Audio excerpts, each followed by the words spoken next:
This is our standard header design unit that we are starting to produce here, designed to lift a bumper apparatus into position for workers to bolt it onto a vehicle. So this has a lifting function at the foot. It also has an air caster platform at the foot as well. So whenever you apply air to the vehicle, it'll actually float the platform, and you can adjust and move the bumper specifically into position so you can bolt it together.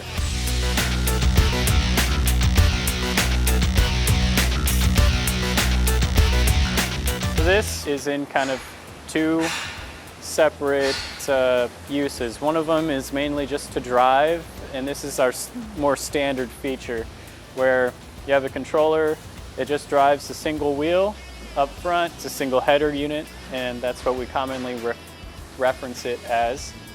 And it'll drive just kind of like an RC car with one wheel in the back. So this can go up to 90 degrees on the one way and the other way, and so that allows you to really pivot it really well and maneuver it into small areas. So that being said, that's one.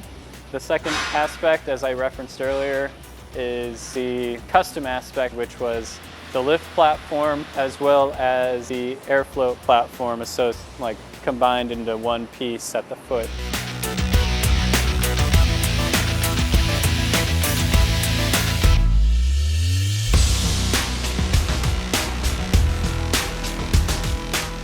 Some of the additional features of it would be while air's run to it, you're actually completely isolated from driving. It'll change color on the stock light, and you'll see that, but it'll isolate you from driving. It'll let you lift and lower, and then also turn on and off that lift table, or the air table.